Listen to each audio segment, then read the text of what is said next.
أول ما نستفتح المقال بذكر حمد ربنا تعالى، فالحمد لله على ما أنعم، حمدا به يجلو عن القلب العمى، ثم الصلاة بعد والسلام على نبي دينه الإسلام.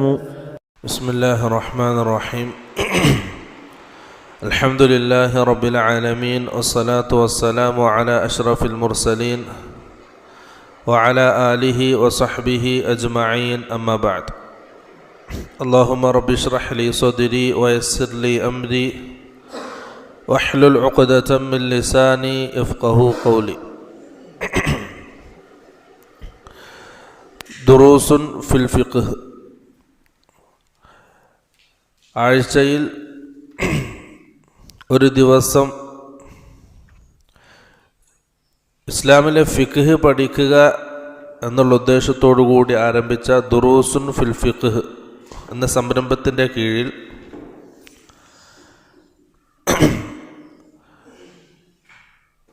ഇപ്പോൾ ആരംഭിക്കുന്ന ഒന്ന് മത്നുർ റഹബിയ, ഇസ്ലാമിലെ അനന്തരാവകാശ നിയമങ്ങൾ പഠിപ്പിക്കുന്ന ബൈത്ത്. രണ്ടാമത്തേത് ഇപ്പോൾ ചർച്ച ചെയ്യുന്ന അൽ ജംഉ വൽ ഖസ്ർ, യാത്രയിലും മറ്റും നമുക്ക് ആവശ്യമായി വരുന്ന ജംഉം ഖസ്റുമായി ബന്ധപ്പെട്ട മസ്അലകളാണ് ചർച്ച ചെയ്തു പോരുന്നത്. പക്ഷെ അത് അതിൻ്റെ രണ്ടാമത്തെ ആഴ്ചയാണിന്ന്. കഴിഞ്ഞ ക്ലാസ്സിൽ ഇൽമുൽ ഫറായിദിൻ്റെ മുഖദ്ദിമ വിശദീകരിച്ചു.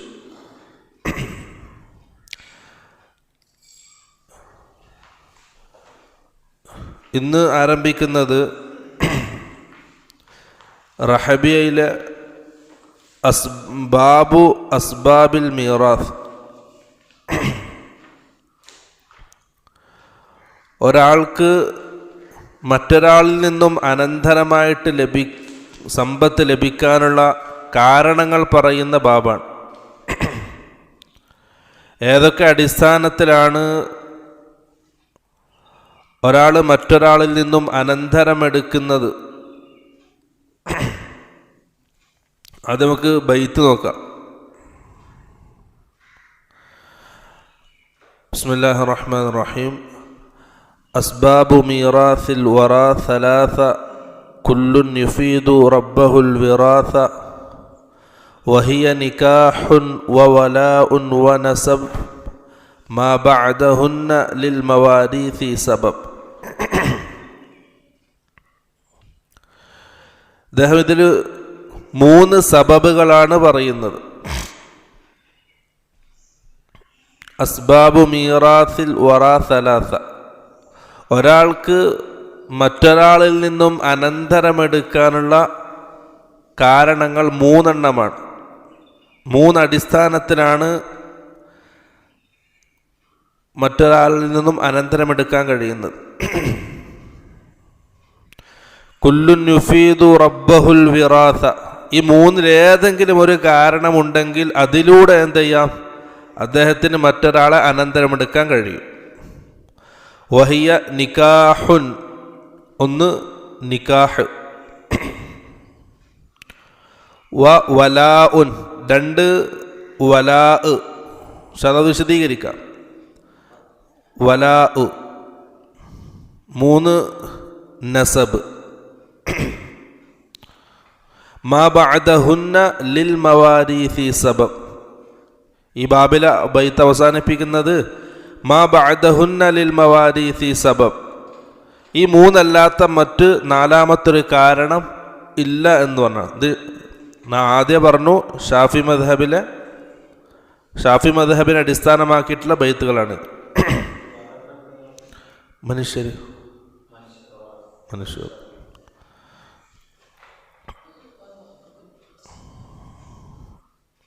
അത് നോക്കണം. അസ്ബാബു, കാരണങ്ങൾ. അൽ മീറാസി എന്ന് പറഞ്ഞാൽ അനന്തരമെടുക്കുന്ന കാരണങ്ങൾ. അപ്പം അസ്ബാബു മീറാസിൽ വറ, ഒരു വ്യക്തി മറ്റൊരാളിൽ നിന്നും അനന്തരമെടുക്കാനുള്ള കാരണങ്ങൾ സലാസ, 3 എണ്ണമാകുന്നു. കുല്ലുൻ, ആ മൂന്ന് കാരണങ്ങളും മൂന്നും ഓരോന്നും പ്രാപ്തമായതാണ്, ഒന്നുണ്ടെങ്കിൽ തന്നെ മതി. അപ്പം ആ എല്ലാ കാരണങ്ങളും യുഫീദു, അത് പ്രയോജനം ചെയ്യുന്നു, റബ്ബഹു, അതുള്ള ആൾക്ക്. അഥവാ ആ കാരണം ഏതെങ്കിലും ആ മൂന്നിൽ ഏതെങ്കിലും ഒരു കാരണം ആർക്കെങ്കിലും ഉണ്ടാവുകയാണെങ്കിൽ അൽ വിറാസ, ആ കാരണത്തിലൂടെ അവനെന്ത് ചെയ്യാം, വിറാസത്തിന് അർഹനായിത്തീരും, മറ്റൊരാളിൽ നിന്നും അനന്തരമെടുക്കാനുള്ള അർഹരായിത്തീരും. വഹിയ, ആ കാരണങ്ങൾ നിക്കാഹുൻ, ഒന്ന് നിക്കാഹാണ്, വ വലാ ഉൻ, രണ്ട് വലാ ആണ്, വ നസബുൻ, മൂന്ന് നസബാണ്. പക്ഷെ നമുക്കത് മൂന്ന് വിശദീകരിക്കാം. മാ ബഅദഹുന്ന, ഈ മൂന്ന് കാരണങ്ങൾക്ക് അപ്പുറമില്ല, ലിൽ മവാരീസി, അനന്തരമെടുക്കുന്നതിന് സബബുൻ, ഒരു കാരണവുമില്ല. ഈ മൂന്ന് കാരണങ്ങളാണുള്ളത്. അതാണ് പദ്യത്തിൻ്റെ പദാനുപദ അർത്ഥം.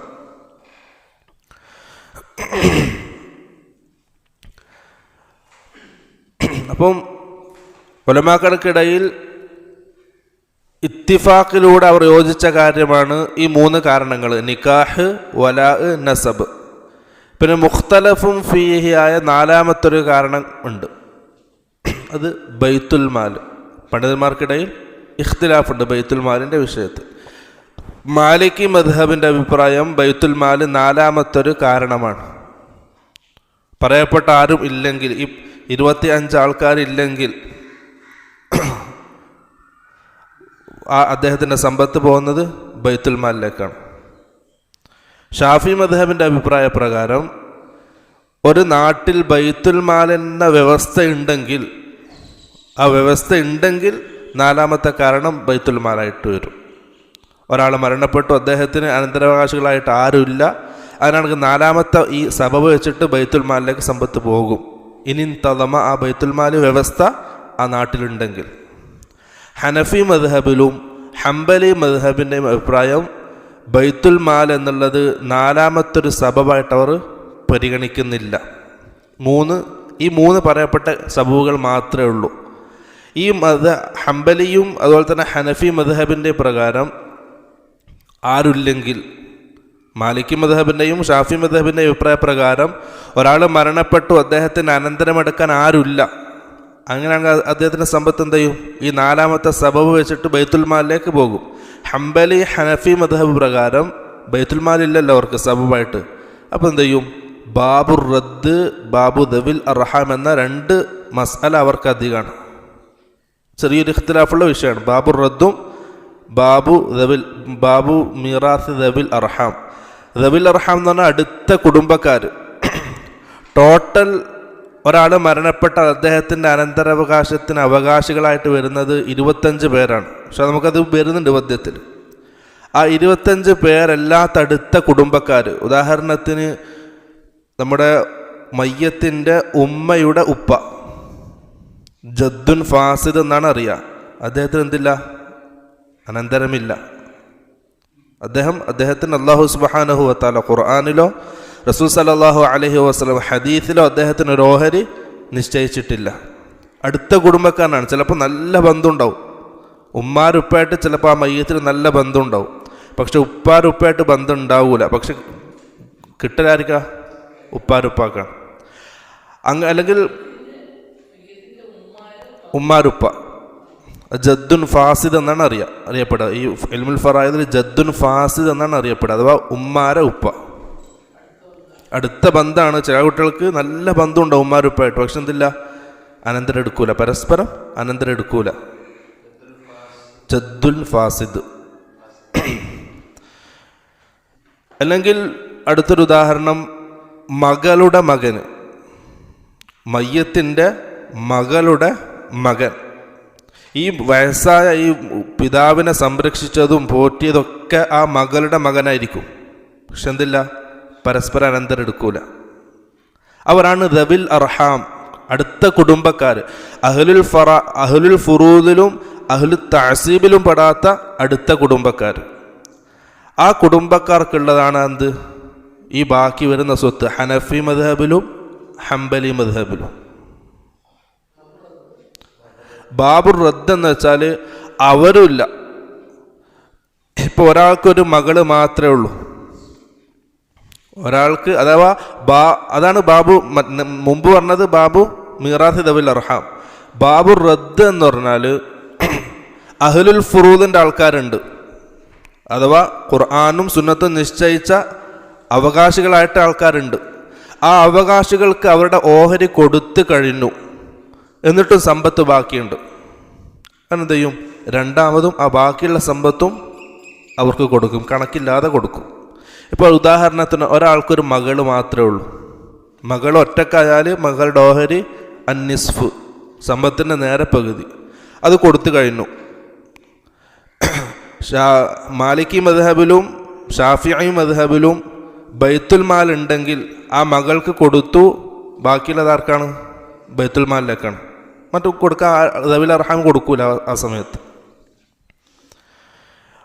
ഹംബലി മദ്ഹബിലും ഹനഫി മദ്ഹബിലും ആ മകൾക്ക് കൊടുത്ത ബാക്കി എന്ത് ചെയ്യും?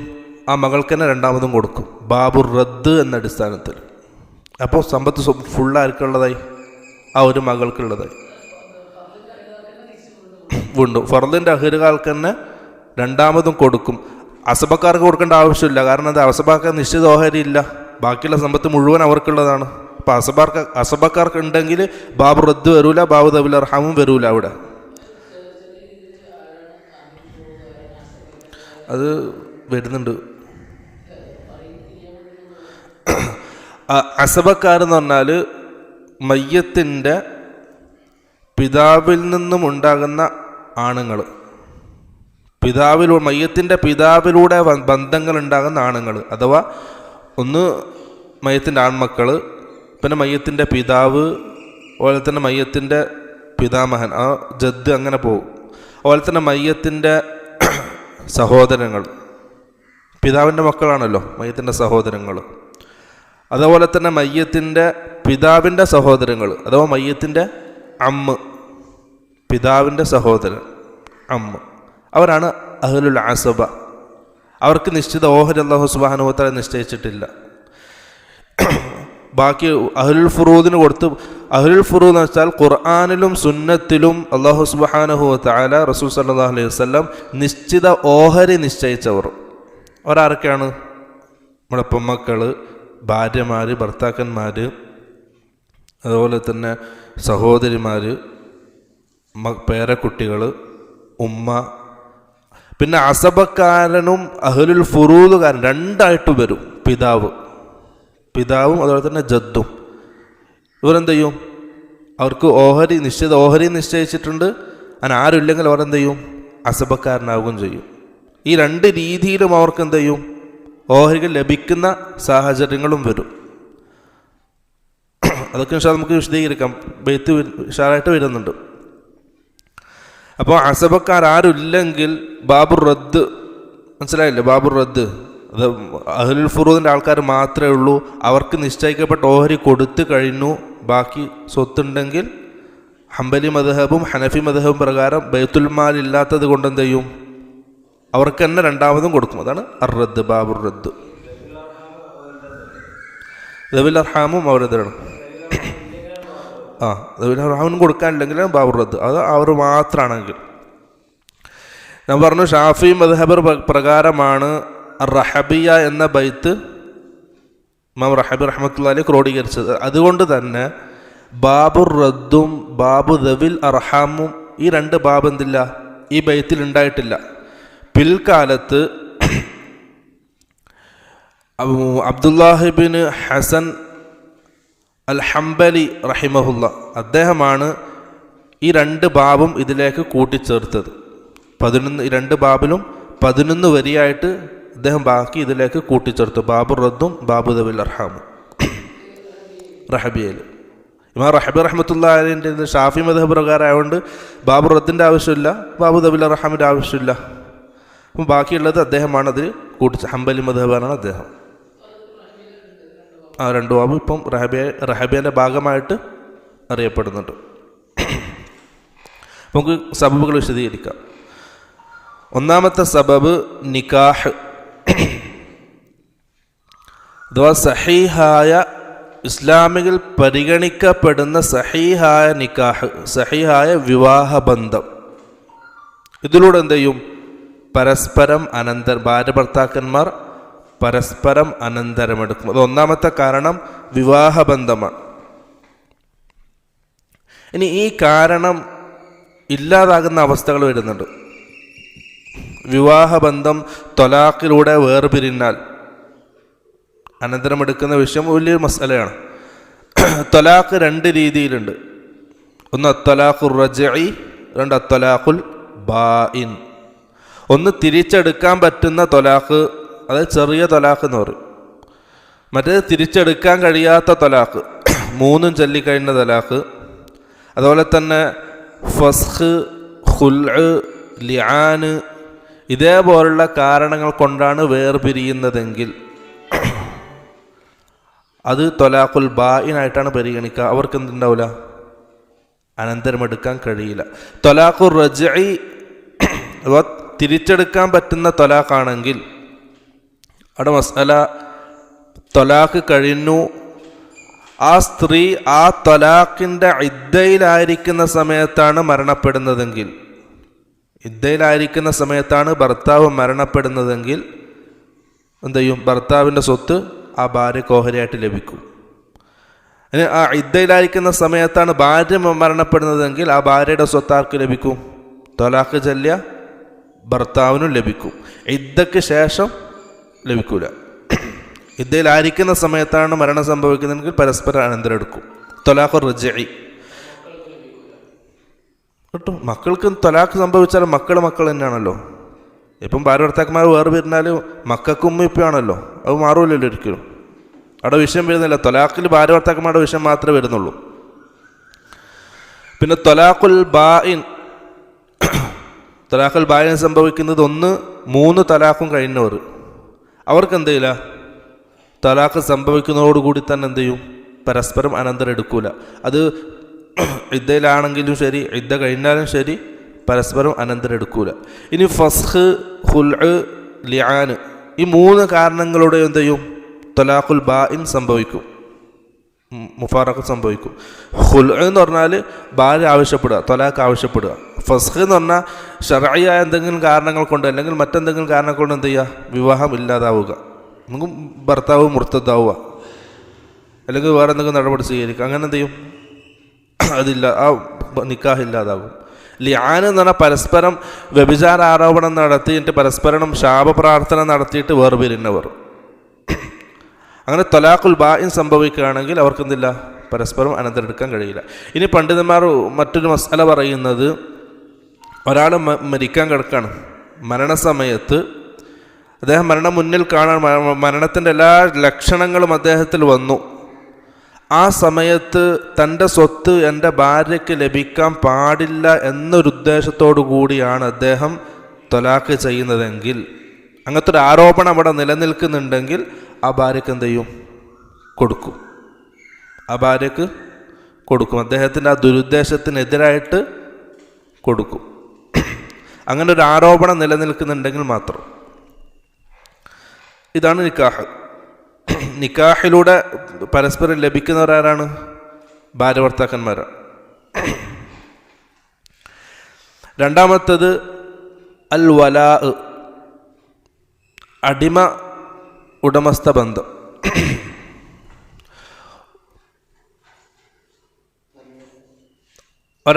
ഒരാൾ ഒരടിമയെ മോചിപ്പിച്ചു. ആ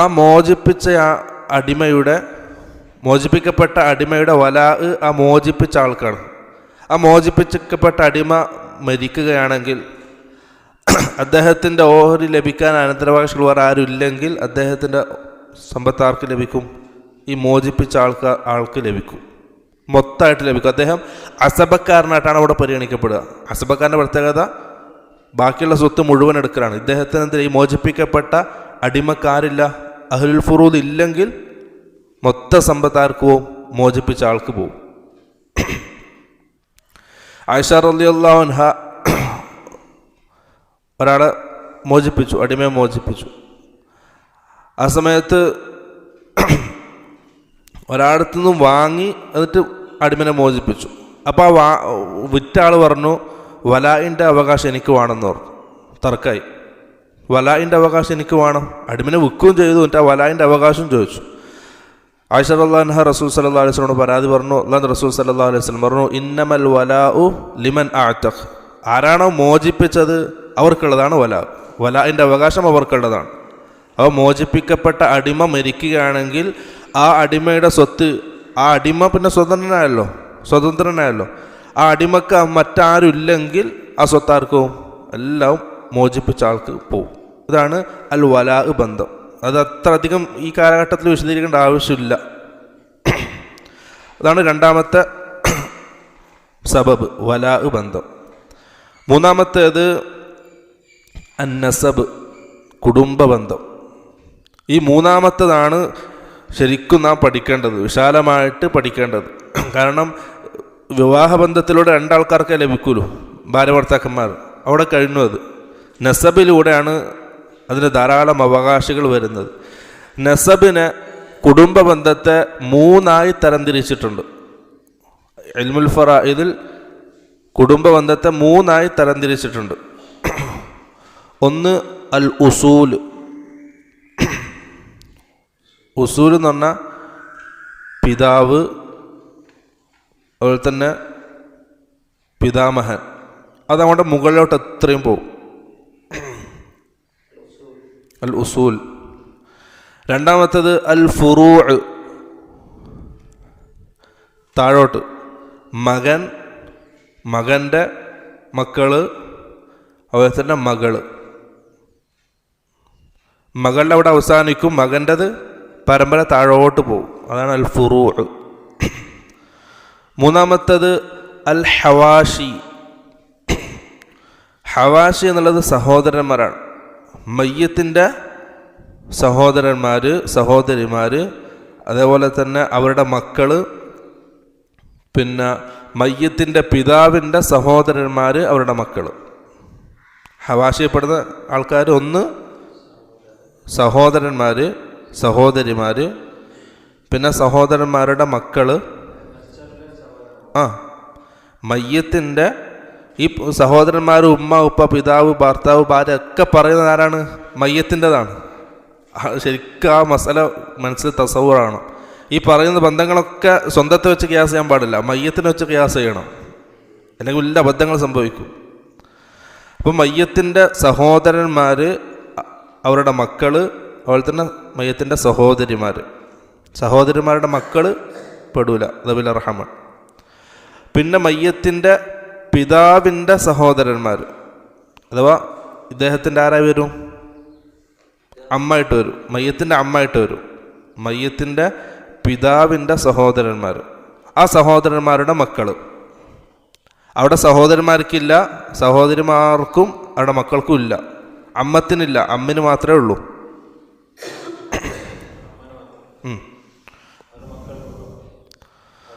അമ്മിൻ്റെ മക്കൾക്കും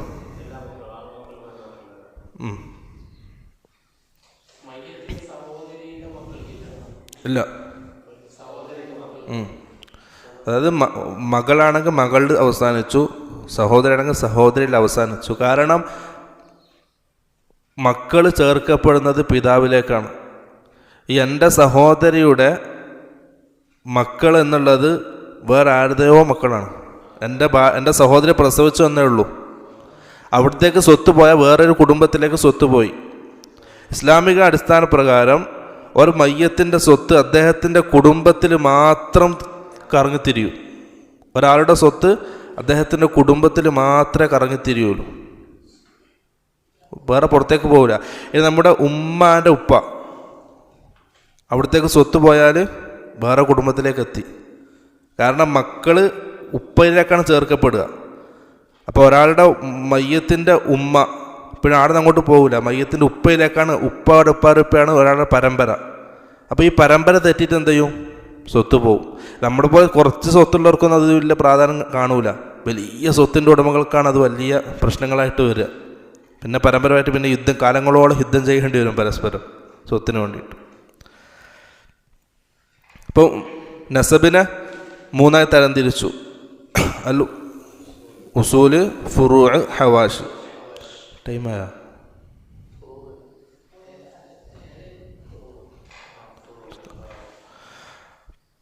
അപ്പം ഇന്ന് ഈ ഒരു ബൈത്ത് ബാബു മാത്രമേ എടുത്തുള്ളൂ. എന്ത് ബാബു അസ്ബാബിൽ മീറാത്ത്, ഒരാളിൽ നിന്നും മറ്റൊരാൾ അനന്തരമെടുക്കാനുള്ള 3 കാരണങ്ങൾ. 3 ഇത്തിഫാഖായതാണ്, 1 മുഖ്തലഫും ഫിയാണ്, 3 മുത്തഫഖുൻ അലൈഹി, 1 മുഖ്തലഫും ഫീഹി. 3 നിക്കാഹ്, വലാ, നസബ്, ഈ 3 ഇത്തിഫാഖുള്ളതാണ്. ബൈത്തുൽ മാൽ എന്നുള്ള 4ാമത്തെ സബബ് മുഖ്തലഫും ഫീഹാണ്. മാലിക്കി മദ്ഹബും ഷാഫി മദ്ഹബാണ് ബൈത്തുൽ മാൽ എന്ന 4ാമത്തെ സബബ് പറയുന്നത്. അതുകൊണ്ട് തന്നെ അവർക്ക് എന്തില്ല, ബാബു ദവിൽ അർഹാമുല്ല, ബാബു റദ്ദും ഇല്ല. മറ്റ് 2 മദ്ഹബ്, മാലിക്കി മദ്ഹബ്, ഹംബലി മദ്ഹബും ഹനഫി മദ്ഹബും 4ാമത്തെ ഈ സബബ് പരിഗണിക്കുന്നില്ല. അതുകൊണ്ട് തന്നെ അവർക്ക് എന്തുണ്ട്, ബാബു റദ്ദും ബാബു ദവിൽ അർഹാമും ഉണ്ട്. ഇതാണ് ഇൻഷാ അല്ലാഹ് ഇന്നത്തെ ക്ലാസ്. അല്ലാഹു സുബ്ഹാനഹു വ തആല അവൻ്റെ ദീൻ പഠിക്കാനും മനസ്സിലാക്കാനും അത് ഉൾക്കൊള്ളാനും അത് പ്രാവർത്തികമാക്കാനും നല്ല തൗഫീഖ് നൽകി അനുഗ്രഹിക്കുമാറാകട്ടെ. വ ആഖിറു ദഅവാനാ അൽഹംദുലില്ലാഹി റബ്ബിൽ ആലമീൻ. അസ്സലാമു അലൈക്കും വറഹ്മത്തുള്ളാഹി വബറകാതുഹു. أول ما نستفتح المقال بذكر حمد ربنا تعالى، فالحمد لله على ما أنعم، حمدا به يجلو عن القلب العمى. ثم الصلاة بعد والسلام على نبي دينه الإسلام.